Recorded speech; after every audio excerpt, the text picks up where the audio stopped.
चलिए, तो आज हम लोग मोहम्मद बिन तुगलक के बारे में पढ़ेंगे। मोहम्मद बिन तुगलक से पहले हम आप लोगों को गियासुद्दीन तुगलक के बारे में पढ़ा चुके थे, जिनका कार्यकाल हम बताए थे कि गियासुद्दीन तुगलक 1320 ईस्वी में राजगद्दी पर बैठा और 1325 ईस्वी में उसकी मृत्यु हो जाने के बाद उसका बेटा जूना खां, जिसका नाम था, वह मोहम्मद बिन तुगलक के नाम से राजगद्दी पर बैठा। ये भी बताए होंगे आप लोगों को गियासुद्दीन तुगलक की मृत्यु कैसे हुई थी।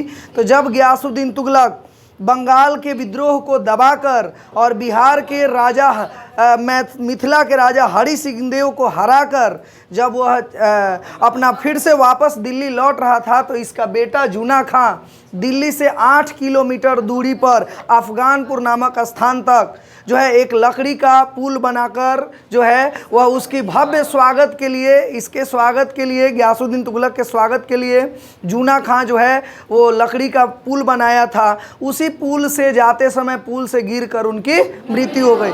कुछ इतिहासकारों के अनुसार गियासुद्दीन तुगलक की मृत्यु बिजली गिरने से भी हुई थी, ये सारा चीज़ बताए थे। कुछ इतिहासकार कहते हैं कि लकड़ी से गिर से मृत्यु हुई थी। कुछ लोग कहते हैं कि जूना खां का यह षड्यंत्र था अपने पिता को अपने रास्ते से हटाकर, राजा के पद से हटाकर खुद राजगद्दी पर बैठ जाना। यही चीज़ हम बताए थे आप लोग को। जैसे भी उनकी मृत्यु हुई हो, उसका बेटा जूना खां मोहम्मद बिन तुगलक के नाम से 1325 ईस्वी में वह राजगद्दी पर बैठा।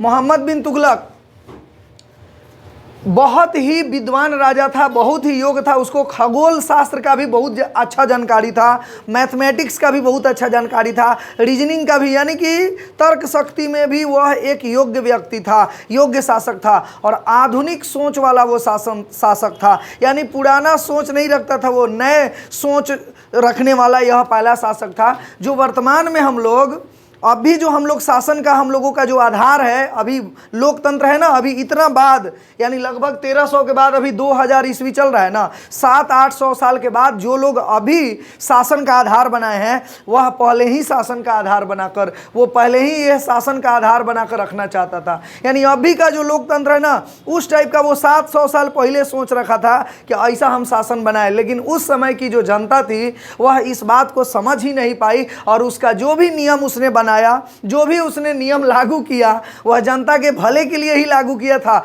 लेकिन जनता ने उस बात को नहीं समझ पाया, जिस वजह से अब जनता को मान लीजिए कि समझ नहीं आएगी और वो काम करवाएगा तो काम सफल तो होगा नहीं। इसलिए उसका पूरा जो भी योजना बनाया वो सारा योजना असफल रहा। वो अपने शासनकाल में 5 तरह की नीति बनाया और पांचों आधुनिक सोच वाला नीति था, लेकिन उन पांचों में पांचों वह नीति उसका असफल रहा। चाहे इसमें उसके जनता का दोष हो कि जनता नहीं समझ पाई, या कहा जाता है ना कि दुर्भाग्य यानी भगवानी कोई चरित्र हो कि मतलब नहीं हो पाया उसका सफल कराने का कोशिश किया लेकिन नहीं हो पाया। ठीक है, तो और उसने ये भी सोचा था, ये योग्य एवं विद्वान था, तो वो जानता था कि हम अगर जातिवाद या धार्मिक दृष्टि से हम अगर एक धर्म को, जिस धर्म से हम बिलोंग करते हैं, जैसे वो इस्लाम धर्म से बिलोंग करता था, तो हम इस्लाम धर्म के ही लोगों को सिर्फ अगर बढ़ावा देंगे तो अगर दूसरे धर्म में भी अगर लोग या दूसरे जाति में लोग अगर पढ़े लिखे हैं और अच्छा हैं, तो हमारा साम्राज्य जो है पढ़े लिखे लोगों से बढ़ेगा, न कि हमें जातिवाद या धर्म के दृष्टि से बढ़ाएंगे तो बढ़ेगा। इस वजह से उसने योग्यता के आधार पर अपने सेना में अधिकारी को भर्ती करना शुरू किया। ऐसा करने वाला वो अभी तक का मध्यकालीन भारत का वह पहला सुल्तान था। ऐसा कोई राजा नहीं सोचा था अभी तक कि दूसरे भी धर्म के लोगों को, दूसरे भी जाति के लोगों को हम उसके योग्यता के आधार पर हम उसको सेना में आधिकारिक तौर पर अधिकारी बनाएं। ठीक है, ये ऐसा सोचने वाला पहला सुल्तान था। यही कारण है कि वह दूसरे वर्ग के, दूसरे धर्म के, जैसे हिंदू धर्म के लोग या दूसरे वर्ग के लोगों को योग्यता के आधार पर जब वो अपने सेना में अधिकारी रूप में घोषित ये करने लगा, शामिल करने लगा, तो ये उलेमा वर्ग के लोग एवं मुस्लिम विचारधारा के जो कट्टरपंथी विचारधारा के लोग थे, ये लोग सहन नहीं कर पाया, ये लोग इसका विरोध कर दिया। क्यों किया विरोध? क्योंकि ये लोग को चाहिए था कि कैसे भी हो इस्लाम धर्म के लोग, जो कट्टरपंथी विचारधारा के लोग होते हैं, वो सिर्फ इस्लाम को ही बढ़ावा देना चाहते हैं, अन्य धर्मों को नहीं देना चाहते। या हर धर्म में भी जिस धर्म का भी कट्टरपंथी विचारधारा के लोग होते हैं उस धर्म के लोग दूसरे धर्म के जो है ना वो से ज़्यादा अपने धर्म को बढ़ावा देना चाहते हैं। ठीक है, अच्छा सोच वाले होंगे तो दूसरे धर्म को जो है वो नीचे दिखाना तो नहीं चाहेंगे, लेकिन उसके साथ साथ वो अपने धर्म को उससे ज़्यादा ज़रूर आगे बढ़ावा देना चाहते थे। तो उलेमा वर्ग के लोग जो है ना इस चीज़ को जो है स्वीकार नहीं कर पाए और उनका विरोध करना शुरू कर दिए, विद्रोह करना शुरू कर दिए। और जिस राजा का उलेमा वर्ग एवं मंत्री वर्ग जो उसके दरबार में बैठते थे लोग हैं, या इस्लाम धर्म के कट्टरपंथी विचारधारा के लोग, ये जिसके विरुद्ध हो जाते थे वो राजा बर्बाद हो जाता था। और ये लोग इसके खिलाफ भी यही हुआ, इसके साथ भी यही हुआ कि इसके समय भी उलेमा वर्ग के लोग एवं इस्लाम धर्म के कट्टरपंथी विचारधारा के लोग एवं दरबारी लोग सब इसका विरोध करने लगे। जबकि अगर देखा जाए तो योग्यता के आधार पर आज भी जातिवाद धर्म को देखते हुए किसी को नौकरी नहीं दी जाती, बल्कि योग्यता के आधार पर जो जिस लायक है, जिस नौकरी करने लायक है वह नौकरी दी जाती है कि नहीं। तभी तो योग्यता रहेगा, चाहे वो किसी भी धर्म का हो, आदमी अगर योग्य रहेगा तभी तो देश को ठीक से चलाएगा या अपने राज्य को ठीक से चलाएगा या जिला को ठीक से चलाएगा। तो योग्यता का ही आधार सर्वश्रेष्ठ होता है। लेकिन ये मोहम्मद बिन तुगलक सोचा, लेकिन वो लोग इस चीज़ को नहीं सोचे और नहीं समझे, बल्कि वो अपने लोभ में, अपने पद के लोभ में, अपने धर्म के लोगों के पद देने के लोभ में वो लोग इस राजा का विरोध कर दिया। यही वजह है कि यह राजा योग्य रहते हुए भी ये अपने शासन में असफल रहा। ठीक है, इसीलिए कितने इतिहासकारों ने इसको पागल बादशाह तक घोषित कर दिया। पागल बादशाह कहा, किसी ने इसको पृथ्वी का आश्चर्य कहा, अधर्मी कहा। ठीक है, लेकिन इसके पीछे एक यही नीति नहीं, इसका ये नीति आधुनिक सोच वाला था, लेकिन कुछ गलतियां इसमें भी थी कि ये जो भी नीति बनाता था उसे सुदृढ़ ढंग से, सुचारू ढंग से यह चलाने में असमर्थ हो जाता था। ये अधिकारी पर दे देता था, अधिकारी लोग जो है ना वह सही ढंग से नहीं चला पाते थे। इस वजह से इसका जो नीति था वो असफल रहा और अधिकारियों पर इसका जो कमांडिंग था ना वो सही नहीं था। इस वजह से यह जो भी नीति लागू करता था उसका विचार इसका सही होता था नीति लागू करने में कि लोगों के लिए अच्छा हो या सभी से अलग, सभी से अच्छा हम कर पाएँ, लेकिन उसे यह अच्छे से लागू करने में असफल रहता था। तो इसमें इसका भी कुछ दोष कहा जाएगा कि कुछ इसका जो नीति था ना वो ये सही नहीं लगा पाता था। इसका विचार सही था, लेकिन ये जो नीति लगाता था, नियम लगाता था, वो सही से उसको सुचारू ढंग से पालन नहीं करवाता था। यही कारण है कि यह अपने जीवन में, अपने शासन में असफल रह गया। ठीक है, अब इसके बारे में मैं बताता हूं कि क्या इसका विचार तो सही था, लेकिन कैसे यह अपने नीति को सही से नहीं लागू कर पाता था। तो इसने अपने शासन काल में 5 तरह का जो है ना नया नीति आधुनिक सोच वाला लगाया था। पहला नीति था राजधानी परिवर्तन। 1327 ईस्वी में उसने अपनी राजधानी दिल्ली से देवगिरी स्थानांतरित किया। देवगिरी स्थानांतरित मतलब देवगिरी वर्तमान में महाराष्ट्र में पड़ता है, उसे बंद कीजिए, महाराष्ट्र में पड़ता है। तो वहीं पे ये जो है ना अपनी राजधानी को परिवर्तित किया। कारण क्या था? तो इसका मुख्य रूप से 2 कारण था। एगो पहला कारण यह था कि देवगिरी जो है ना पूरे भारत के बीचों बीच पड़ता है, उस समय पड़ता था। अभी तो बीचों बीच नहीं पड़ेगा, लेकिन उस समय पाकिस्तान वगैरह का भी जो क्षेत्र थे ना वो अफगानिस्तान तक, माने पूरे जो वर्तमान में पाकिस्तान के बहुत एरिया है ना क्षेत्र, वो सब भारत में पड़ता था। इस तरह से देखने पर वह बीच में पड़ता था, और बीच में पड़ने के वजह से वो सोचता था कि अगर बीच में पड़ेगा तो कोई भी आक्रमण करेगा तो पहले चारों तरफ से पहले लड़ाई लड़ेगा तब ना यहाँ आएगा। तो बीच में केंद्र में भारत का पड़ता था देवगिरी। इसलिए मंगोल आक्रमण उस समय बहुत ज़्यादा होता था। तो मंगोलों से बचने के लिए एवं अन्य भी दूसरे राजाओं जो आक्रमण करते थे उससे बचने के लिए यह अपने केंद्र में जो है ना अपने राजधानी को लाने का प्रयास किया, और केंद्र में देवगिरी पड़ता था। इसीलिए उसने दिल्ली से देवगिरी राजधानी परिवर्तन जो है वो किया था। और देवगिरी का नाम बदल के दौलताबाद रख दिया उसने। ठीक है, दौलताबाद रखा। ठीक है, तो लेकिन इसका एक और रीजन था, एक और कारण इतिहासकार लोग बताते हैं। एक तो कारण ये बताते हैं कुछ लोग, और कुछ लोग बताते हैं कि यह जनता को जो है ना वह दंड देना चाहता था, दंडित करना चाहता था, जनता को जो है ना वह दुख देना चाहता था, इसलिए यह दिल्ली से देवगिरी स्थानांतरित किया।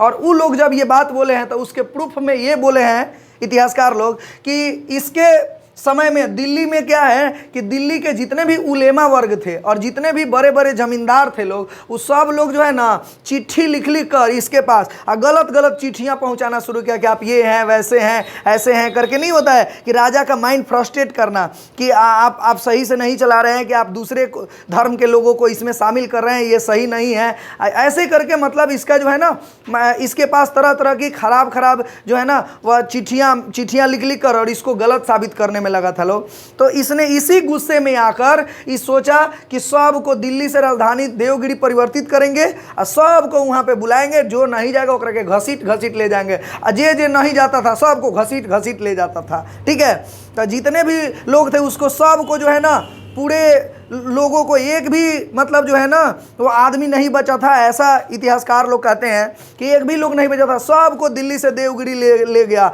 और लेकिन लोगों के सुविधा के लिए उसने ये भी सुविधाएं वो बहुत सारी रखी थी। हर 2 माइल पर, उस समय किलोमीटर नहीं नापा जाता था, माइल होता था। ठीक है, तो 2 माइल पर जो है ना वह खाने पीने का लोगों के लिए व्यवस्था किया हुआ था।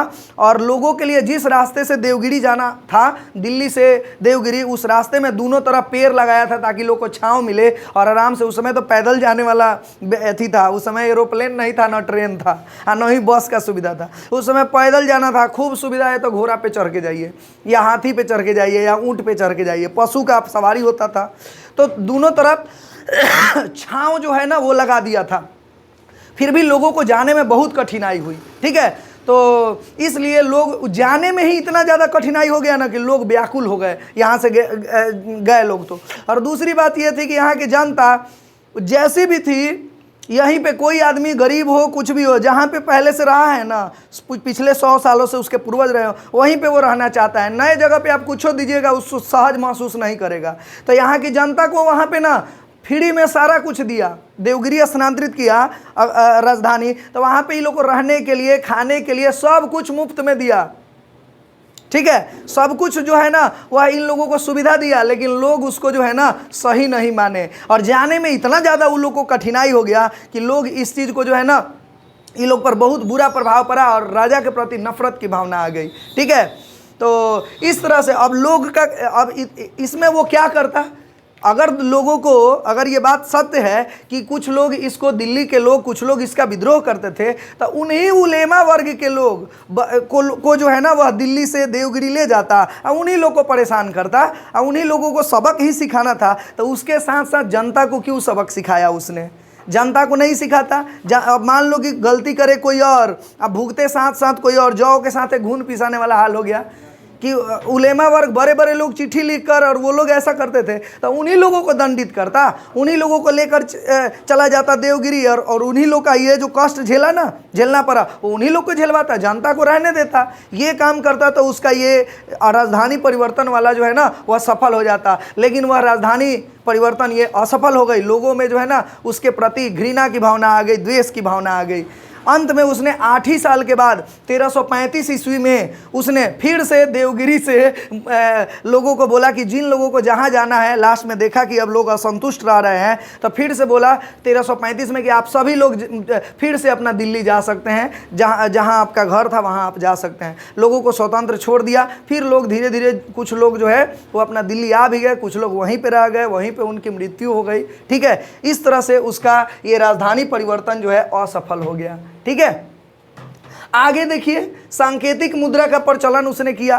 तो सांकेतिक मुद्रा मतलब कि अपने सरकारी सिक्का चलाया उसने। तो सरकारी सिक्का कांसा का बना होता था, उसका मूल्य चांदी के टाका जो होता था ना, चांदी के टाका के मूल्य के बराबर होता था। यानी पहले चांदी का बहुत ज़्यादा जो है ना वो चांदी का सिक्का पहले चलता था, लेकिन इसके समय में चांदी का सिक्का का अभाव हो गया। तो इसने चांदी के सिक्का के बराबर एगो कांसा का सिक्का, कांसा मतलब पीतल वगैरह का जो है ना वह सिक्का जो है, और पीतल का और कॉपर का, तांबा का, ये सिक्का मिलाकर और दोनों को मिलाकर टांका बनाया, टांका का सिक्का, और कहता था कि यही चांदी के सिक्का के बराबर है। ये बहुत अच्छा मतलब प्रचलन था उसका। लेकिन उसने गलती क्या किया कि उस पर अपना स्पेशल एगो राजा का जो पहचान होता है, स्पेशल मोहर, जो कि ये इसका कोई कॉपी ना कर पाए, वैसा मोहरे नहीं लगवाया, यानी कि अपना टकसाल का नामे नहीं छपवाया। जिससे क्या हुआ कि बाज़ार में जब वो सिक्का आया तो उसका कॉपी करने में अन्य लोगों को, अन्य जो लोग थे, किसान लोग थे या अन्य जो भी जनता थी, उसका कॉपी करने में जो है ना वह सफल हो गई और अपना मुद्रा जो है जारी करने लगा। राजा की तरह ही टू कॉपी एकदम मार दिया लोग। हम लोग का देश में तो ये सब ऐसे ऐसे तो माने हजारों लोग पड़े हैं, कॉपी करने वाले नहीं कहा जाता है कि कॉपी करने में हिंदुस्तान बहुत आगे होता है, किसी का तुरंत कॉपी मार देगा। ये तो और क्या किए थे कि स्पेशल अपना जो है वह मुद्रा पर कोई मोहरे नहीं मरवाए थे, तो ये और जल्दी कॉपी कर लिया। अब सब के घरे घरे जो है ना मशीन छापने, पैसा छापने वाला मशीन हो गया, सब अपना पैसा छापता था, कोई काम करने नहीं जाता था। इस तरह से क्या हुआ कि यह मुद्रा भी इतना ज़्यादा मार्केट में आ गया कि राजा के मुद्रा का जो है ना कोई पूछता ही नहीं था। इसका एक ही गलती थी कि वो टकसाल का नाम उस पर नहीं छपाया था। जैसे अभी भी मुद्रा जो चलता है स्पेशल, एगो सरकारी का एगो स्पेशल जो ऐसा मोहर होता है सरकारी का, आरबीआई का, वो किसी के पास नहीं होता। इसी से तो जाली नोट पकड़ाता है। अगर वो नहीं रहता तो सब लोग जाली बना नहीं लेते। अब पैसा छापने वाला मशीन हो जाता तो कोई काम करता, कोई मेहनत ही नहीं करते। ठीक है, तो अभी भी उतना एक स्पेशल मोहर नहीं भी है, तब वो मोहर छोड़ के बाकी सब टू कॉपी करके हम लोग को बुद्धू बना रहे हैं लोग। बहुत सारे लोग, बहुत मार्केट में जाली नोट अभी भी चल रहे हैं, जिसको नहीं पहचान आता है, क्योंकि बहुत सारे महान महान ऐसे लोग हैं हमारे जनता हमारे पास कि वो लोग पहचान भी नहीं पाते। अब जो अनपढ़ लोग हैं या जो जिनको पैसे की पहचान नहीं होगी, उनको आप 500 के अगर डुप्लीकेट नोट ही दे दो तो उसको क्या पता कि ये डुप्लीकेट है कि ओरिजिनल है, सेम टू सेम ऐसा हो तो। लेकिन वो तार वाले से पहचान लिया जाता है या कुछ ऐसे उस पर मोहर होते हैं उस नोट पे कि हम लोग तुरंत उसको पहचान लेते हैं। तो अभी भी बहुत लोग जो नहीं पहचान पाते हैं, उन लोगों के लिए वो तो आराम से जाली नोट चल जाएगा। और वैसे में ही बहुत सारे लोगों का ये दुकान अभी भी चल रहा है। तो इस तरह से अभी इतना कड़ाई है, स्पेशल टकसाल का नाम है अभी, तब जाली नोट चल रहा था। उस समय तो टकसाले का नाम नहीं छपवाया था, तो धड़ल्ले से मुद्रा जो है वह चलने लगा। इस तरह से राजा का जो है ना, वो राजा का सरकारी खजाना से जो पैसा निकलता था वो कम निकलने लगा, लोग का ज़्यादा मार्केट में आ गया। फिर बाद में कहा गया कि उस सब पैसा को जो भी मार्केट में छिटा था, सबको अपना पैसा को जो है ये किया, अपने पास अथी कर लिया, फिर से इकट्ठा करवाया और फिर से नया मुद्रा जारी करना पड़ा। इस तरह से उसका ये भी योजना क्या हो गया, असफल हो गया। तो सांकेतिक मुद्रा का भी प्रचलन मोहम्मद बिन तुगलक का असफल हो गया। उसका मुख्य कारण क्या था, टकसाल पर नाम खुदा हुआ नहीं था। ठीक है, चौथा है, अच्छा तीसरा अभी ये छोड़ दिए थे क्या? हाँ, तो देखिए चलिए कोई बात नहीं है, ये इसके बाद ये हमने बताया। ठीक है, अब देखो दोआब क्षेत्र में कर वृद्धि। ये दोआब क्षेत्र क्या है, तो दोआब क्षेत्र जो नदी के आसपास के जो दलदली क्षेत्र होते हैं ना, जहाँ पानी वगैरह जो है ना वह की मात्रा ज़्यादा होती है, तो वहाँ पे उपज ज़्यादा होती है। ठीक है, तो इसने क्या किया कि दोआब क्षेत्र में देखा कि उपज ज़्यादा होती है तो वहाँ पे तनी टैक्स बढ़ा भी देंगे तो उपज ज़्यादा होता है, तो लोगों को फर्क भी नहीं पड़ेगा और हमारे पास खजाना ज़्यादा आ जाएगा। उसने दोआब क्षेत्र में कर वृद्धि कर दिया। कितना वृद्धि कर दिया, तो जितना पहले राजा लेते थे लोग उससे 50% अधिक, माने सीधे मान लीजिए कि अगर 10 केजी अनाज कट्ठा पर लिया जाता था तो अब उसका 50% माने 5 केजी और बढ़ा के 15 केजी जो है वह लेना शुरू कर दिया। इस तरह से जो है ना टैक्स जैसे बढ़ाया वैसा ही देखिए इसका भाग वही समय से अकाल पड़ गया है। उस समय से 3 साल से लेके 6 साल तक लगातार पानी नहीं हुआ, नदी उदी सब सूख गया है। तो नदी सूख जाएगा तो बगल में दोआबे क्षेत्र हो, दलदली क्षेत्र कहाँ से आएगा? अब पानी वाला जहाँ क्षेत्र रहेगा वहीं पे ना उपज ज़्यादा होगी, तब पानी सूख जाएगा तो कैसे उपज होगी? तब पूरा नदी वगैरह सब सूख गए। 6 साल तक लगातार अकाल पड़ा। उसमें क्या हुआ कि इसका जो अधिकारी थे लोग वो ज़बरदस्ती, लोग कर नहीं देते थे तो ज़बरदस्ती कर वसूलना शुरू किया। लोग बोला लोग कि कहीं से भी तुम दो, चाहे तुम खाओ या मत खाओ, तुम लोग हमको कर दो। तो उन लोग को खाने भर भी अनाज नहीं होता था, तो वो लोग टैक्स कहाँ से दे? उन लोग से ज़बरदस्ती टैक्स वसूलना शुरू किया। जब इसके अधिकारियों ने, मोहम्मद बिन तुगलक के अधिकारियों ने, इस तरह से लोग जो है ना खेती करना छोड़ के चोर चुहार बन गए, चोरी करना शुरू कर दिए। लोग वो से तो बढ़िया चोरिए बा। गलत रास्ता आदमी कब अपनाता है? जब आदमी के पास जब कोई बिजनेस करे उसमें हमेशा लोग ज़बरदस्ती कोई परेशान करने लगे, घाटा देने लगे। तब राजा ही इस तरह का काम कर रहा था। हालांकि राजा को ये बात पता थी या नहीं नहीं पता, उसके अधिकारी लोगों को वो चाहता तो वहीं से करता कि भाई अब अकाल पड़ गया तो तुम टैक्स लेना कम कर दो या बंद कर दो कुछ दिनों के लिए। तो इसके अधिकारी जबरन जो है कर वसूलते रहे। इस वजह से लोग जो है चोर उचक्का बन गए, चोरी करना शुरू कर दिए, किसानी करना बंद कर दिए। इस तरह से द्वाब क्षेत्रों में भी कर वृद्धि उसका असफल हो गया। आगे बढ़ते हैं, अब आते हैं खुरासान अभियान। हेलो, देखिए खुरासान अभियान था, तीसरा आते हैं, चौथा आते हैं खुरासान अभियान। हैं खुरासान पर ये देखो, मोहम्मद बिन तुगलक योग्य तो था ही, पूरे भारत पर जो है ना यह अपना साम्राज्य स्थापित करना चाहता था, और भारत के अलावे भी जो अन्य राज्य थे वहाँ पे उस पर भी अपना साम्राज्य स्थापित करना चाहता था। इस उद्देश्य से यह खुरासान जो वर्तमान में अफगानिस्तान के आसपास का क्षेत्र पड़ता है और इराक, इन दोनों पर कब्जा करने के लिए मिस्र के राजा और मंगोल राजा दोनों के साथ मिलकर और अपने मिलाकर त्रिपक्षीय गठबंधन कायम किया। माने कि 3 आदमी मिलकर गठबंधन किया कि इस पर हम लोग खुरासान पर और इराक पर आक्रमण करेंगे और जो भी धन संपत्ति होगा 3 भाग में हम लोग बांट लेंगे। तब बोला मंगोल कि ठीक है, मिस्र का भी राजा बोला कि ठीक है ऐसा ही होगा, हम लोग चलो प्लान करते हैं। तो 1 साल पहले ही ये लोग प्लान किया, बोला लो कि 1 साल तक लेना तुम भी अपना पूरा सेना को इकट्ठा करो और हम लोग भी एक साल में इकट्ठा करते हैं, और अगले साल हम लोग जो है उस पर आक्रमण करके, और तब तैयारी नहीं करेंगे लोग तो फिर अचानक अगर आक्रमण करे वही हरा दिया तो फिर हो जाएगा छुट्टी हैं। तो 1 साल जो है पहले से ही ये लोग तैयारी करना शुरू किया। उसके लिए इसने क्या किया कि 3,70,000 जो है ना सैनिक इकट्ठा किया। जितना भी किसान वर्ग के लोग थे ना सबको कहा गया आ जाओ सेना में भर्ती हो जाओ, हम तुम्हें नगद वेतन भी देंगे तुम लोग को। अब पहले से ओकनी के घरे पहले पहुंचा दिया पैसा, 1 साल का पैसा। बोला कि एकदम यहाँ खुशी से ये लोग आएगा रहेगा। और तो जानता था कि एक बार आक्रमण करेंगे इससे ढेर सारा संपत्ति मिलेगा तो फिर हमारा मेकअप करिए जाएगा। यानी पहले इन्वेस्ट किया इन्वेस्ट किया कि पहले लगा देते हैं बाद में तो मिल ही जाएगा। हुआ क्या कि 3,70,000 सेना को उसने वेतन देना शुरू किया, नगद वेतन। पूरा जब ये अपना सेना तैयार कर लिया तब मिस्र का सेना, अब मंगोल वाला कह रहा है कि अब हम नहीं लड़ेंगे, पीछे हट गया है, पीछे हट गया। मिस्र वाला कह रहा है कि अब मंगोल वाला नहीं माना था तो हम भी अब नहीं जाएंगे। अभी दोनों पीछे हट गया, अब अकेले ही 2 गोरा से लड़ नहीं सकते हैं।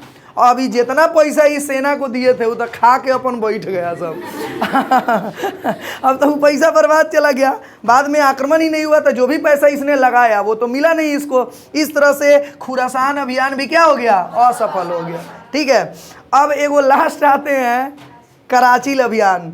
कराचिल अभियान क्या था, तो कराचिल जो है ना वह चाइना के बॉर्डर के आसपास में यह जगह पड़ता था। कराचिल पहाड़ी क्षेत्र पड़ता था, उस पर पहाड़ों पर ना चाइना के आसपास का जो क्षेत्र था वहाँ पहाड़ बहुत ज़्यादा था। तो वो राजपूत राजा लोगों को जो है ना, भारतीय राजपूत राजा लोगों को चाइना वाले जो है ना बहुत परेशान करके रखे थे। तो उन्हीं लोगों को हमेशा के लिए खात्मा करने के उद्देश्य से मोहम्मद बिन तुगलक ने उस पहाड़ी पर जो है ना उसने खुसरो मलिक के नेतृत्व में एगो विशाल पहाड़ी पर राज्यों को जीतने के लिए जो है ना सेना भेजा। इसने वही कराचिल अभियान के नाम से प्रसिद्ध है। और लगभग 10,000 सेना भेजा है, 10,000 सेना भेजा वहाँ कराचिल पर। तो ये आक्रमण करके जीत भी हासिल कर लिया और हमेशा के लिए चाइना वाले लोगों को पीछे धकेल दिया और हमारे राजपूत राजा को जो है ना वो बचा तो लिया। लेकिन ये पहाड़ी पर जो है ना इतना ज़्यादा आने समय कड़ाके की ठंडी पड़ी। और चाइना के क्षेत्र में जितना बॉर्डर है देख लेना, वहाँ बहुत ज़्यादा ठंडी पड़ता है। जैसे चाइना के बॉर्डर में आप लोग नाम सुने होंगे, जहाँ पे अभी लड़ाई कुछ दिन पहले हुआ था, गलवान घाटी नाम सुने हो ना। तो उस समय कितना ऊंचाई पर वो स्थित है, चाइना बहुत ऊंचाई पर है, वहाँ पे बहुत ज़्यादा बर्फ़ पड़ता है। तो आते समय ना 10,000 सैनिक आक्रमण तो करके उस पर जीत हासिल कर लिया, लेकिन रिटर्न आते समय 10,000 सैनिक गया तो था, लेकिन आया मात्र 10 गो सैनिक लौट के, बाकी सब जो है उसी पहाड़ी में ठंडी के वजह से एवं गिर पड़ के मर गया। ठीक है, तो यह सफल होते हुए भी यह अभियान असफल हो गया, क्योंकि जितना सेना गया था वो वापस लौट के ही नहीं आया। यानी जितना वो फायदा नहीं किया उससे ज़्यादा इसको क्या लग गया, घाटा लग गया। इस तरह से यह 5वां अभियान कराचिल अभियान भी मोहम्मद बिन तुगलक का असफल रहा। अब इस पाँचों नीति से आप समझ चुके होंगे कि कुछ जो है ना, इसकी गलती के कारण भी ये इसको असफलता हाथ लगी। कुछ जो है भगवानी भी कहा जाएगा। अब इसमें बताओ तो ये भगवानी है ना, दुर्भाग्य ना कहाएगा कि जीता भी तो फिर बाद में जीतते हुए भी हार महसूस करना पड़ा उसको। तो दुर्भाग्यवश जो है ना, यह अपने लाइफ में, अपने जीवन में, अपने शासनकाल में असफल रहा। ये पांचों नीति बनाया, पांचों के पांचों जो है इसका क्या हुआ, असफल हो गया। ठीक है, इसके शासनकाल में पहला विद्रोह कौन किया था मोहम्मद बिन तुगलक के समय में? तो उसका चचेरा भाई बहाउद्दीन गुरसास्प था, उसने सबसे पहले इसके समय में विद्रोह किया था। वह कर्नाटक के गुलबर्गा का गवर्नर था। कहाँ का गवर्नर था? गुलबर्गा। और पहला विद्रोह ये किया था, माने अलग होने का। उसके बाद 1340 से 41 में अब देखा कि सब लोग अब देखने लगे ना कि हर चीज़ में असफल हो रहा है, तो इससे लोगों का डर हट गया। जो भी अधिकारी लोग और सूबेदार लोग थे, सब लोग अब अलग अलग अपना छिटाने लगे। ये भी पूरा टूट गया कि अब हमारा लॉ के साथ नहीं दे रहा है और हम जिस तरह चाह रहे हैं वैसा हो ही नहीं रहा है। तो सब लोग अलग होने लगे और ये पूरा छोड़ दिया, कुछ नहीं कर पाता था, टूट चुका था ये, क्योंकि 5 असफलताएं इसको हाथ लगी थी। इसलिए सारे लोग विद्रोह करना शुरू कर दिए और अलग होना, अलग साम्राज्य स्थापित करना शुरू कर दिए। और ये भी बेचारा कुछ नहीं कर पा रहा था, टूट चुका था ये। इसीलिए इसके शासनकाल में 1340 से 41 ईस्वी में शमसुद्दीन के नेतृत्व में बंगाल भी इससे अलग हो गया। शमसुद्दीन ने देखा कि ये तो पूरा असफल ही होते जा रहा है, इसके साथ कौन रहेगा, हम भी विद्रोह करेंगे, कुछ नहीं कर पाएगा। ठीक है, कि लड़ेगा तो ये भी, इसको भी हम हरा देंगे। इस तरह से लोगों में जो है ना कॉन्फिडेंस आ गया, इसका कॉन्फिडेंस डाउन हो गया। इस तरह से 1340-41 में बड़ा भारत का एगो बड़ा साम्राज्य बंगाल इससे क्या हो गया, अलग हो गया शमसुद्दीन के नेतृत्व में।